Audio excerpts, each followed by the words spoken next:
अस्सलाम वालेकुम दोस्तों, वेलकम करते हैं आपका राकिब ज़िया के यूट्यूब चैनल में। दोस्तों, आज 24 फरवरी को अंडरस्टैंडिंग इंडिया का क्वेश्चन पेपर हम आज आपके साथ शेयर कर रहे हैं।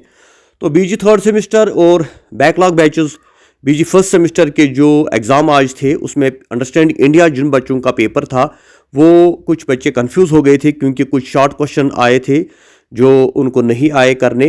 हो सकता है एक दो क्वेश्चन आपको छूट गए हों। बाकी जो मीडियम और लॉन्ग क्वेश्चन आए थे वो तो टू द पॉइंट आए थे। लेकिन ये आपको मैंने पहले ही बताया है कि जो पेपर आता है इसमें ज़रूरी नहीं है कि जिस तरह आप पढ़ते हो उसी तरह आएगा, बल्कि कोई भी टॉपिक कोई भी टर्म जो है आपके सिलेबस में टच की जा सकती है। तो इसीलिए मैं चाहता हूं कि आप पूरी तरह से प्रिपेयर करें, किसी भी टॉपिक को ना छोड़ें। गेस्ट पेपर जो होता है ये सिर्फ आपको एग्ज़ाम पास करने के लिए होता है, लेकिन असल में जो है गाइडेंस जो है मेन जो है वो है कि आपको पूरा पेपर सिलेबस जो है टच करना चाहिए ताकि कोई भी क्वेश्चन ना छूटे। फिर भी अल्हम्दुलिल्लाह आज का पेपर जो है एक्सपेक्टेड था, अच्छे क्वेश्चन आए थे। लॉन्ग और मीडियम में जो आए थे वो सारे क्वेश्चन इंशाल्लाह आपने किए होंगे। लेकिन जो फर्स्ट सेमेस्टर के स्टूडेंट्स हैं जिनका अब एग्जाम आने वाला है तो उनको मैं बता दूं कि अंडरस्टैंडिंग इंडिया का जो आपने प्रिपरेशन किया होगा तो आज के पेपर को आप ज़रूर देखें और मैं थोड़ा इसको एक्सप्लेन करने की कोशिश करूँगा। और जिसमें जो मेन पॉइंट्स होते हैं अगर आप चाहते कोई भी शॉर्ट क्वेश्चन ना छूटे तो एक नज़र मारिएगा, थोड़ा डेट वगैरह कोई टर्म वगैरह जो है उसको थोड़ा याद रखिएगा। फिर अगर उसके बारे में कोई भी क्वेश्चन एक लाइन में तो आप आंसर लिख सकते हैं, क्योंकि अगर आपने अंडरस्टैंड किया है तो शॉर्ट क्वेश्चन 8 के आप आराम से कर सकते हैं, उसमें ज़्यादा डिटेल में नहीं लिखना होता है। बाकी लॉन्ग और मीडियम जो है वो तो आपको पता है टू दी पॉइंट ही आएंगे इंशाल्लाह। और आज के पेपर को ज़रूर देखिएगा, ये आपको काफ़ी हेल्प करेगा। आइए आज के पेपर को हम एक्सप्लेन करते हैं। पहले ये आज का paper understanding India value added course UG NEP third semester. इसका टाइम था 2 घंटे। मैक्सिमम मार्क्स जो है 50 है और मिनिमम पास मार्क्स जो है 18 है।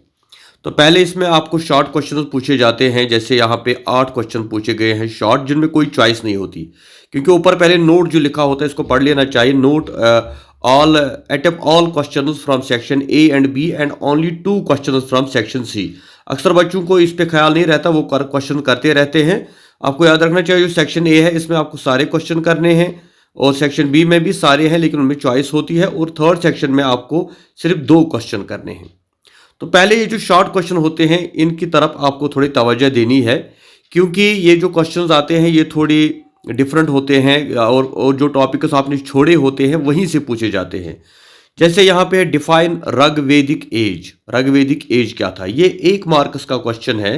तो इसका आंसर आपको 1 लाइन या 2 लाइन में लिखना है, यानी answer all the question maximum of 20 word. Maximum है 20, यानी आप 1 वर्ड में भी इसका आंसर लिख सकते हैं। तो अगर आपने थोड़ा पढ़ा होगा तो आप आराम से लिख सकते हैं कि ऋग्वेदिक एज क्या था। हु वाज सुमर गुफ्ता। तो गुफ्ता एज अगर आपने पढ़ा है लॉन्ग क्वेश्चन तो वहां से आपको सुमर्द गुफ्ता का नाम निकलेगा, तो आपको लिखना है कि ये कौन राजा था। Who was Vardhamana Mahavira. महावीर कौन था। तो इसके बाद है हु वाज राजा, ये 2 बार है राजा चोला, यानी चोला डायनास्टी का राजा कौन था। Define Sufism. सूफीज्म किसको कहते हैं। What does the term dikus mean. Dikus का मतलब होता है foreigner, outsider. What is Atmanirbhar Bharat. Introduce Aryabhata as a mathematician. तो कुछ बच्चे कह रहे थे कि सर ये आउट ऑफ सिलेबस क्वेश्चन है, ऐसा कुछ नहीं है। ये जो आपने पढ़ा होता है ये उसी का थोड़ा क्रैक्स होता है, तो आपको कंफ्यूज करने के लिए ये शॉर्ट क्वेश्चन पूछे जाते हैं। इसलिए अगर इसमें कोई क्वेश्चन रह भी जाता है तो कोई इसकी परेशानी नहीं, 1 मार्क्स का क्वेश्चन है। लेकिन ज़्यादा जिस पे आपको फोकस करना चाहिए वो है सेक्शन बी, क्योंकि सेक्शन बी में आपको 4 क्वेश्चन होते हैं, इनमें अलग अलग ऑप्शंस चॉइस होती है और एक क्वेश्चन के 5 मार्क्स होते हैं। यानी जहां पर आप 5 शॉर्ट क्वेश्चन करते हैं वहां पर अगर आपने एक ये मीडियम क्वेश्चन किया तो आपको 5 मार्क्स मिल जाएंगे। तो पहले आपको यही क्वेश्चन करने चाहिए। इनफैक्ट थर्ड टॉपिक जो है मतलब लॉन्ग जो है वही आपको पहले करना चाहिए, क्योंकि उसके 11 मार्क्स है। फिर जब क्योंकि अगर कभी ऐसा भी होता है कि टाइम नहीं बचता है तो इस वजह से अगर शॉर्ट क्वेश्चन कोई रह भी जाता है तो कोई मसला नहीं, पहले लॉन्ग करनी चाहिए। चलिए आप मीडियम पे आते हैं। Discuss the concept and evolution of Bharatavarsha. ये मैं अक्सर आपको बोलता हूँ, ये पहला क्वेश्चन है, इस पर मैंने लेक्चर भी दिया है और अक्सर मैं बोलता रहता हूँ ये पहला इंपॉर्टेंट क्वेश्चन है कि भारतवर्षा का कंसेप्ट कहाँ से आया, इसका इवोल्यूशन कैसे हुआ। ये आपको सिर्फ 150 वर्ड्स में लिखना है।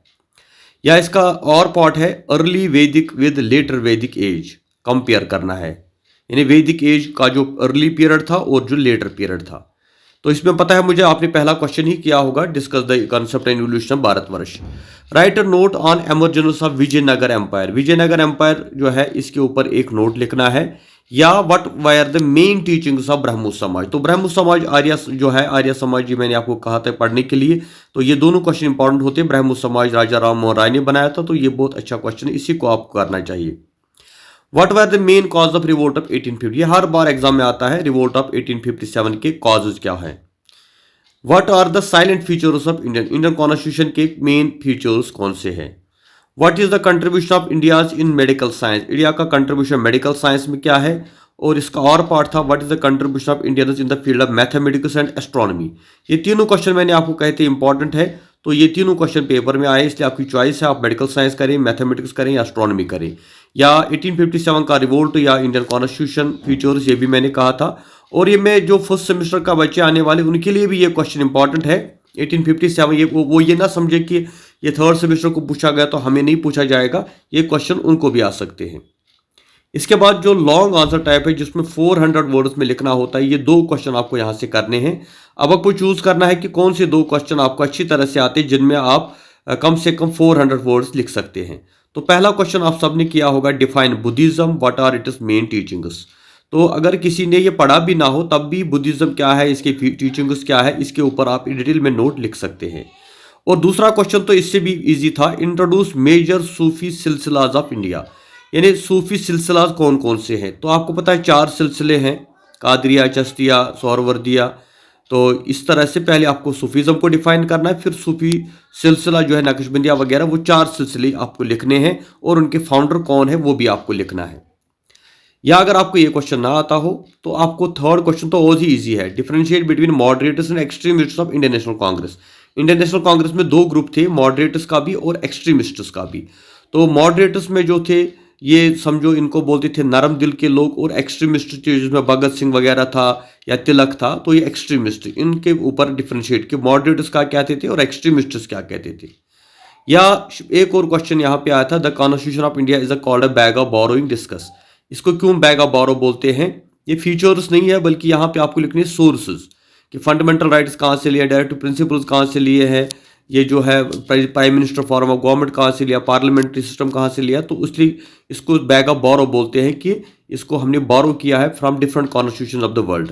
तो ये क्वेश्चन मैंने इसलिए एक्सप्लेन किया क्योंकि जो थर्ड सेमेस्टर के स्टूडेंट्स हैं उन्होंने ये पेपर किया होगा, और अगर किसी वजह से कोई क्वेश्चन छूट गया है या उन्हें तो अब उनको परेशान होने की ज़रूरत नहीं है, क्योंकि अगर लॉन्ग क्वेश्चन और मीडियम क्वेश्चन उन्होंने किए हैं तो वो आराम से पास हो सकते हैं। लेकिन जो फर्स्ट सेमेस्टर के बच्चे आने वाले हैं जिनका अभी अंडरस्टैंड इंडिया का पेपर नहीं हुआ, तो उनको ये पेपर देखना है और उनको समझना है कि किस तरह से क्वेश्चन पूछे जाते हैं।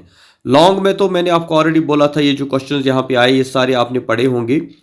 इसमें से हो सकता है आपको ये वैदिक एज थोड़ा और इस पे ऊपर नज़र रखें, आप वैदिक एज का क्वेश्चन पढ़ें आप, और ये जो मॉडरेट एक्सट्रीमिस्ट है इसको भी थोड़ा आप नज़र दे। बाकी सारा जो आपका पेपर है वो तो ठीक ही है, लेकिन शॉर्ट क्वेश्चन में जो है थोड़ा और कोई टॉपिक अगर आपने छोड़ा है तो शॉर्ट थोड़ा मतलब ज़्यादा नहीं, थोड़ा नज़र उस पर रखें ताकि कोई टर्म आ जाए, कोई डेट आ जाए तो वो आप कर सकते हैं। तो बस आज इतना, इंशाल्लाह आप बेस्ट विशेस हमारी आपके साथ है, तो आगे भी आप बने रहिए, इंशाल्लाह अपडेट आपको देते रहेंगे। थैंक यू वेरी मच, खुदा हाफिज़।